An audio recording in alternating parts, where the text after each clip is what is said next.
Salut les gars. Tout a commencé comme une simple blague.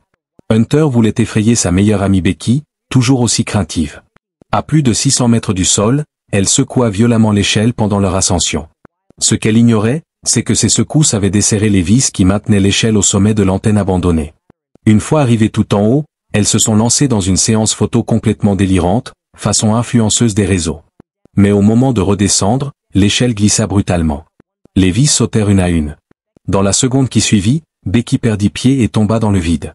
Par miracle, la corde l'arrêta net. Elle resta suspendue dans les airs, oscillant comme une balançoire brisée. Si elle lâchait, il ne resterait rien de son corps. Hunter agrippa la corde de toutes ses forces pour la remonter, mais son pied dérapa. La secousse fit hurler Becky. Hunter réussit à retrouver son équilibre. À deux, elles luttèrent. L'une tirait, l'autre grimpait. Après un effort intense, Becky parvint à remonter. Mais à peine eurent-elles le temps de souffler qu'un nouveau cauchemar débuta. Elles regardèrent vers le bas. L'échelle s'était complètement détachée et gisait à terre, 600 mètres plus bas. Elles étaient bloquées, perchées sur une antenne TV rouillée, sans aucune issue. Hunter sortit son téléphone pour appeler à l'aide, aucun signal. Trop haut. Elles fouillèrent la plateforme et mirent la main sur une paire de jumelles et un pistolet de détresse. En scrutant son téléphone, Hunter vit que son dernier post, publié plus tôt au sol, avait reçu plus de 300 likes. Il y avait donc du réseau un peu plus bas. Elle rédigea un message de détresse, attacha le téléphone à une corde et le fit descendre lentement. Mais la corde était trop courte. Aucun signal. Rien ne partait. Hunter prit alors une décision risquée. Elle sortit de la cage de sécurité et s'agrippa à ce qu'il restait de l'échelle, suspendue dans le vide. Toujours pas de réseau. À bout de force, elle tenta même de lâcher une main pour faire descendre le téléphone un peu plus loin, en vain. Elle remonta, épuisée. C'est là que Becky eut une idée. Si le réseau était au sol, pourquoi ne pas envoyer le téléphone tout en bas? Hunter glissa le téléphone dans sa chaussure, l'enveloppa de son soutien-gorge pour amortir la chute, et lança le tout dans le vide. Elles espéraient que le téléphone survive. Elles attendirent. Des heures. Aucun secours. Elles comprirent que le téléphone s'était probablement écrasé. Juste au moment où elles perdaient espoir, Hunter vit un homme au pied de la tour à travers les jumelles.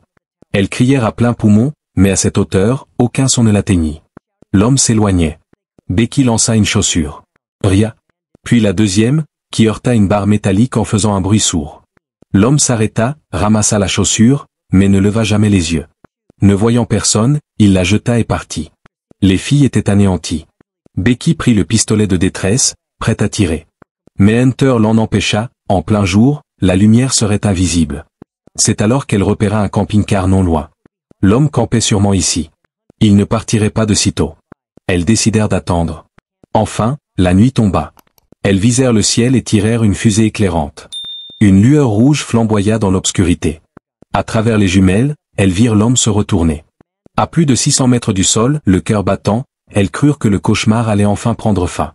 Mais ce qu'il fit les choqua profondément, il se dirigea vers leur camionnette, attrapa une barre métallique et brisa la vitre sans hésiter. En quelques secondes, il démarra et partit avec leur véhicule. Leur dernier espoir venait de disparaître sous leurs yeux. Seules, perchées à 600 mètres, affaiblies, sans eau, elles prièrent pour que le voleur appelle les secours. Mais le matin arriva, toujours rien. Elles devaient agir. Hunter prit une décision risquée. Un sac à dos était resté coincé sur un plateau métallique en contrebas. Malgré les supplications de Becky, elle attacha une corde à un poteau, s'équipa, et commença à descendre le long de la tour, pas à pas, tenant l'armature métallique. Mais sa main glissa, elle se retrouva pendue dans le vide. Luttant pour reprendre le contrôle, elle continua à descendre, atteignant le bout de la corde, mais le sac était encore trop loin. Elle tenta de s'étirer d'une main, sans succès. Becky criait au-dessus, terrorisée. Alors Hunter prit une décision encore plus folle. Elle détacha sa corde de sécurité, se retrouva suspendue dans le vide, tenant la corde d'une main, et tenta de balancer l'autre vers le sac. Elle se balança, fit des impulsions en poussant contre la paroi de la tour, puis lança son corps dans un dernier élan vers l'inaccessible. Elle balança ses jambes en avant et lâcha prise. Son cœur manqua un battement.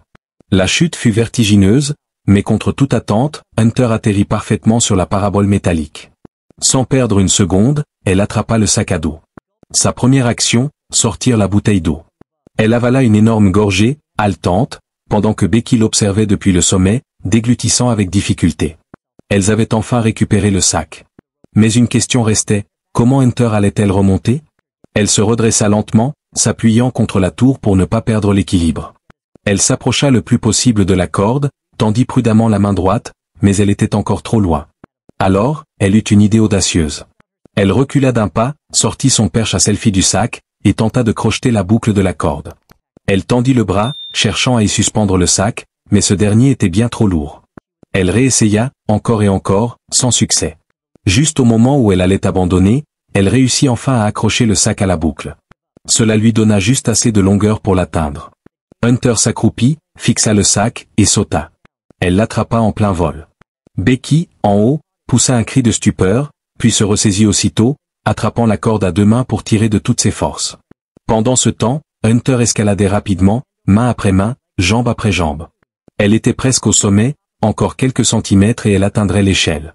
Mais soudain, tout bascula. Ses bras lâchèrent. Elle perdit sa prise. Elle chutait. Tout se passa en une fraction de seconde. Becky resta figée, horrifiée. Les larmes lui montèrent aux yeux alors qu'elle se penchait lentement au-dessus du vide, prête à affronter le pire. Mais au tout dernier instant, Hunter réussit à agripper la corde. Ses mains étaient en sang, lacérées, mais elle tenait bon. Becky n'avait pas le choix, elle devait la remonter seule. Elle inspira profondément, bloqua ses jambes contre la structure et tira de toutes ses forces. Centimètre par centimètre, elle ramena Hunter vers elle. Dans un dernier effort, elle réussit à la hisser jusqu'à la plateforme. Le sac suivit, contenant l'eau et le drone. Sans attendre, Becky saisit la bouteille d'eau et la vida d'un trait, comme si sa vie en dépendait. C'était leur premier vrai soulagement, depuis 2 jours. Elles fouillèrent le sac et en sortirent le drone.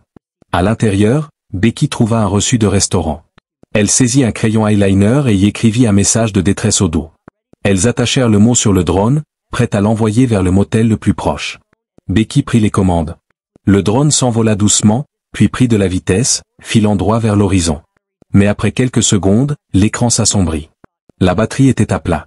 Si le drone s'écrasait maintenant, leur dernière chance s'envolait. Becky parvint de justesse à le rattraper avant qu'il ne tombe. À bout de force, elles se regardèrent, désespérées, quand une idée leur traversa l'esprit, le phare au sommet de la tour. Peut-être qu'il pourrait recharger le drone. Becky prit à nouveau le sac et se lança dans une ascension éprouvante. Main après main, pied après pied, elle grimpa jusqu'au sommet. Là-haut, elle dévissa le couvercle du feu de signalisation, retira l'ampoule, et connecta le câble du drone. Contre toute attente, ça fonctionna. Elle resta immobile, figée là, pendant 2 heures entières, attendant que le drone se recharge complètement. Quand elle redescendit sur la plateforme, elle ne perdit pas une seconde. Elle lança immédiatement le drone dans les airs. Cette fois, il vola droit vers les bâtiments. Sur l'écran, les structures se dessinaient peu à peu. Il suffisait que quelqu'un voie le mot attaché à l'appareil. Le cœur battant, Becky suivait la progression. Mais alors que le drone traversait une route, un camion surgit.